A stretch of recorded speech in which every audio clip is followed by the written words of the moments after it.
Are you frustrated and annoyed with how your baby's toys seem to be taking over the entire house?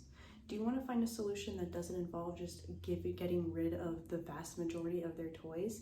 If so, this video is for you. Today, I'm going to walk you through a very simple 6-step process to creating toy stations for your baby's toys so that your baby's toys aren't taking over your entire house. I got to the point where I felt like my baby's toys were just everywhere all the time, and it would cause me a lot of stress when I would go in and see. And I realized I don't have to live this way. My baby's still young. I can have some choice over how many toys I give my baby to play with at any given time.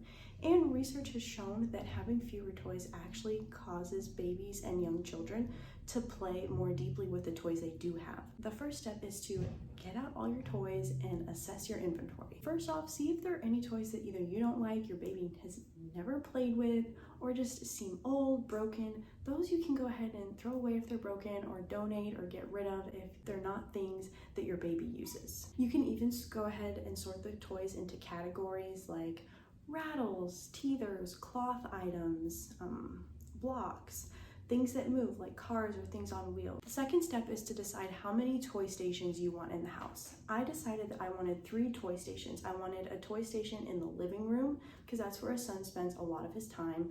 I wanted a toy station in the basement because that's where we do our laundry. And I also wanted a toy station in our bedroom upstairs, because sometimes I bring my son in there when I'm folding laundry or doing something, and I just want to have a few toys for my son to play with in there. You notice I didn't say my son's bedroom, and that's because, one, we have a lot of his stuffed animals in there, so when he does play in there, we play with his stuffed animals because I don't want his stuffed animals all over the house, so those are kind of the toys that I keep in there. And then also, because my son's only 10 months old, to be honest, we don't spend a lot of time playing in his bedroom. So I didn't feel the need to have a toy station in there. The third step to creating a toy rotation is to pick some toys from each category to have in each station. For a baby, this could be a rattle or something that makes some kind of noise. So for instance, I have like these shakers, and I even made like this homemade shaker with an empty spice bottle and a little bit of rice that my son likes to play with. Things with cloth, so for instance, I have this thing. It does crinkle, but it's made out of cloth. Things like this that you can use to play peekaboo.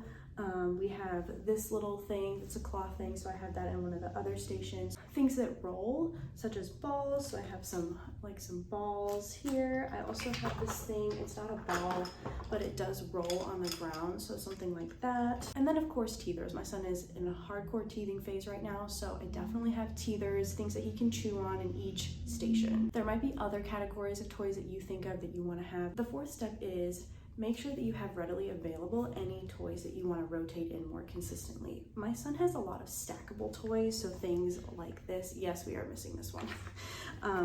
And so I was like, he really likes them, but I didn't necessarily want to have all of them out all the time. And so those I actually try and rotate in, like change out every day or two. The thing that got stressed me out with stacking toys is that stacking toys have so many parts, and the parts just get scattered all the time. And so I'm like, well, if he only has one stacking toy that he plays with each day, then it's only so many parts that are getting everywhere. The fifth step is, once you've created the toy stations, take time, take a week or so and note it. Pay attention to which toys does your baby play with.